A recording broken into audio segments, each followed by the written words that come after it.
Hey guys, I'm making another short podcast. There are a few things I would like to talk about today.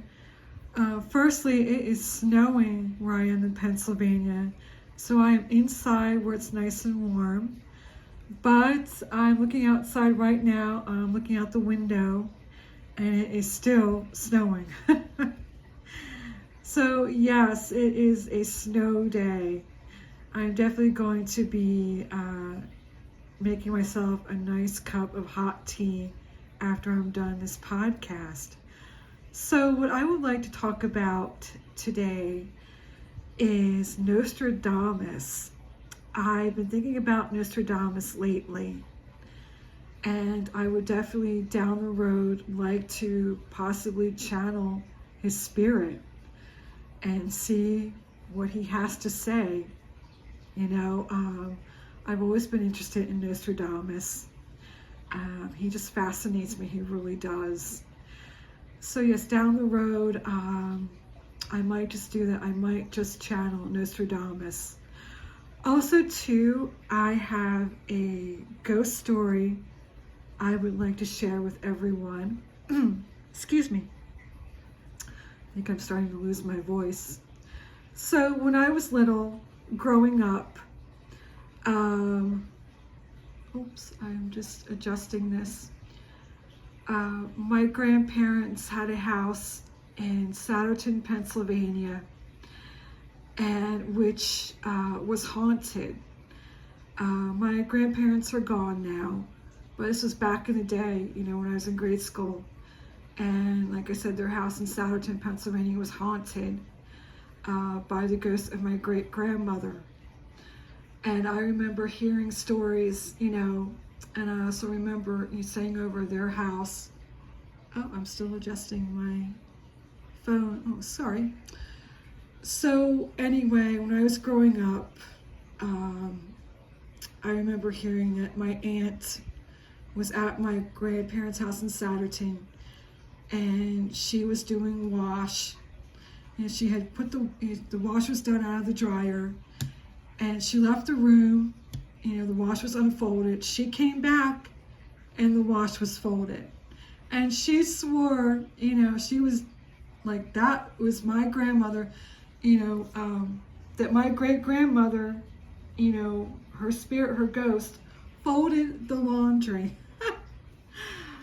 And also, too, my grandparents had a cat, a Siamese cat, who would sit at the bottom of the stairs and stare up and start meowing for no reason. And I would stay over at my grandparents' house and in one of the spare bedrooms, and I knew there were ghosts in that house. Like I said, the spirit of my great-grandmother folded my aunt's laundry after she left the room. So I would always, staying over there, I would just feel a presence in the spare room when I was in bed trying to sleep. I would feel many, many spirits in that house when I was little. So that's one ghost story. I'm trying to think, is there another ghost story I could share?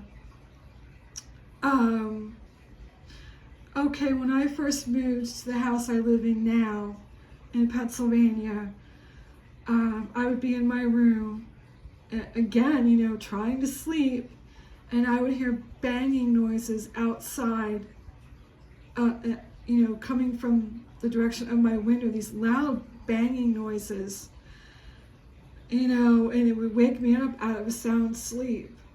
Apparently the ghosts were trying to get my attention, Yeah. And another ghost story, February 2013, I was in my room, my door was open, and I heard somebody say, hello, hello.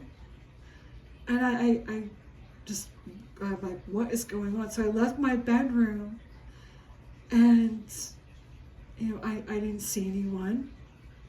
There's nobody in the house with me, no one living, that is. And the hello, hello was coming from the direction of my front door.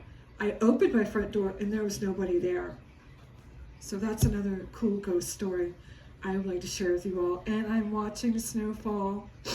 Yeah, it looks pretty, but it's starting to get a little icy out there too. I will make a video tomorrow, an actual video of myself. But I thought I would just make a short podcast to share these ghost stories with you all. And I'll post more videos. I might post another video about numerology later on today. But thank you so much, everyone. Oops, I can't hold this phone straight. Thank you so much, everyone.